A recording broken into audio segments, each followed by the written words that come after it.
readings today begin the process that happens over the next couple of weeks of naming God, right? We know that Christians speak about God in the name of the Father and of the Son and of the Holy Spirit.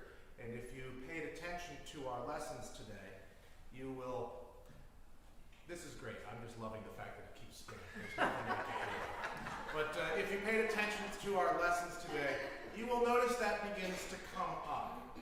And over the next few weeks, finishing with Trinity Sunday, next week is Pentecost, the celebration of the Holy Spirit.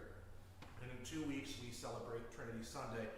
We will explore the names of God a little more. But the other side of that is over the last few weeks, as we've been reading through St. John's epistle, the first one, we hear again and again titles and names for ourselves. And St. John is very fond of speaking of those who are reading or his gathered disciples around him as his children. Little children, love one another, right? You remember that. And again he keeps saying that, but he also keeps identifying them and himself. We are children of God. And that's the name that we have been given. But that's not the only one. He also says that if children, then heirs, right? And heirs, and St. Paul talks about citizens in the kingdom. There's a whole bunch of really wonderful titles and names that we get by being Christians. We get to call God and pray together to our Father, right? And the starting point there is that we're children of God, which is really great, really great. Now my sermon, and I'll go back, I actually have control at least of this. My sermon is Sticks and Stones, and you know all the way that goes, right? Sticks and stones may break my bones, but names will never hurt me.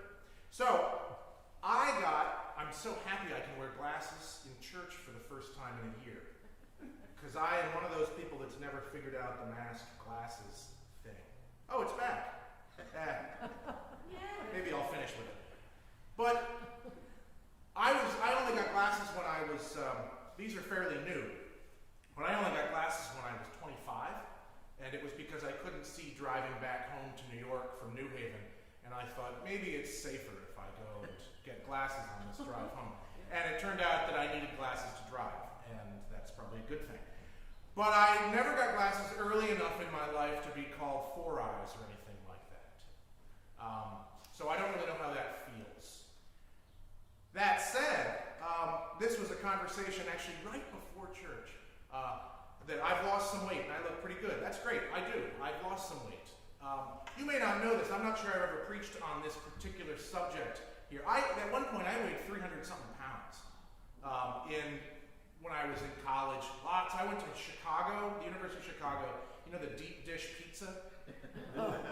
Right? You combine that with, my mother said I majored in beer and fraternity and pizza. I actually majored in philosophy for what it's worth.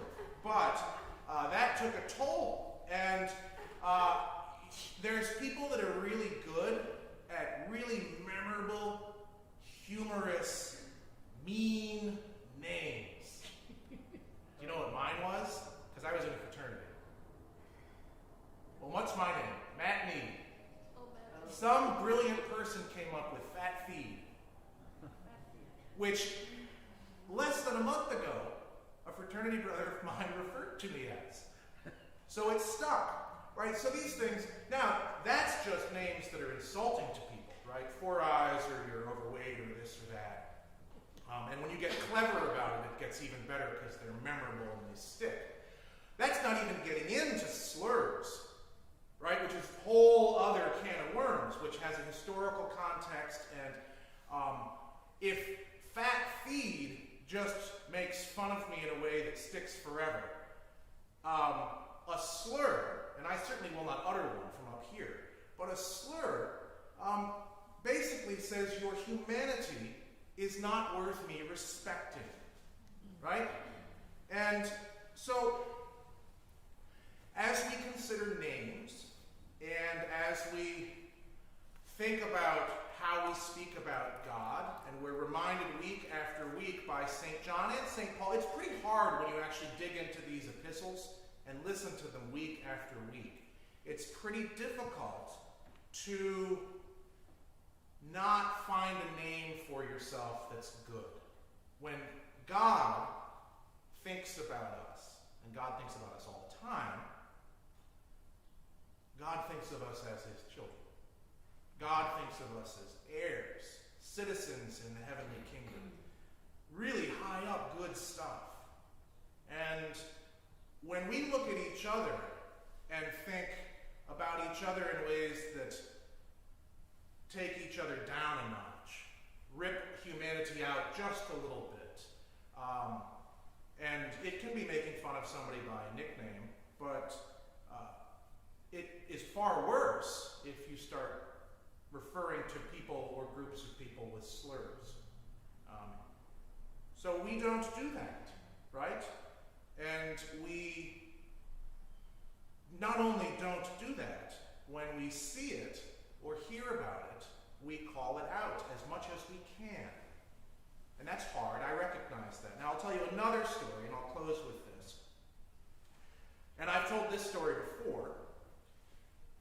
So it was probably 3 years ago that the schools in Pelham sent out one of, and it's been an ongoing thing. When we lived up in Somers, the same sort of thing happened. But where somebody had scribbled something onto the bathroom door or something like that. One of those slurs. And school sent out, and some kids have been suspended for uttering those sort of words on the ball fields and that sort of thing. And it's kind of unclear sometimes whether or not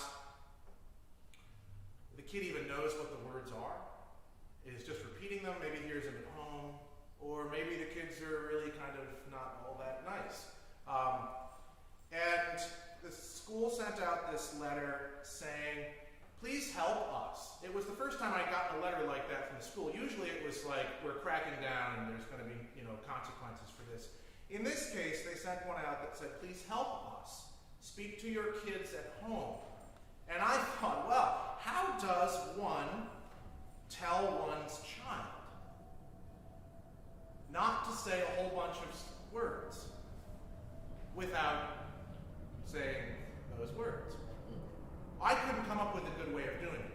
So on the way to school, I stopped the car, the windows were closed, and I said to my son, so you know all about the stuff that's going on at school with these words and this and that. Yes.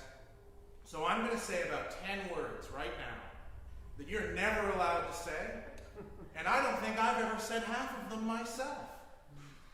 But you need to know that these are horrible words that denigrate. Do you know what denigrate means? No. That tear people down, that disrespect their humanity, that are really horrible, nasty, awful things to say. And if you say them, you will get in trouble at school.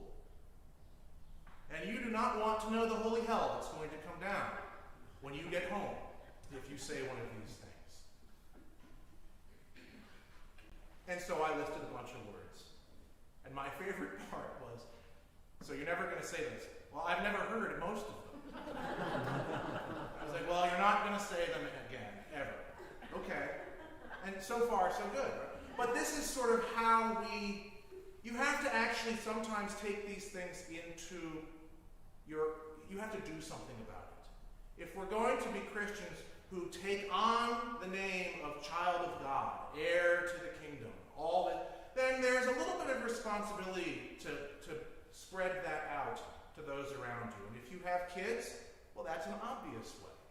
But it's much harder when you're out in the world and you hear something and you think, oh. And I just want you to start by at least starting to pray in your regular prayer life. That when you do hear things like that, you will begin to have the courage to speak up and say, that's not right. Whether it's in the street or whether it's at Thanksgiving dinner or anywhere in between. So let's try to do that. I think most of us are pretty good at not uttering certain words. Most of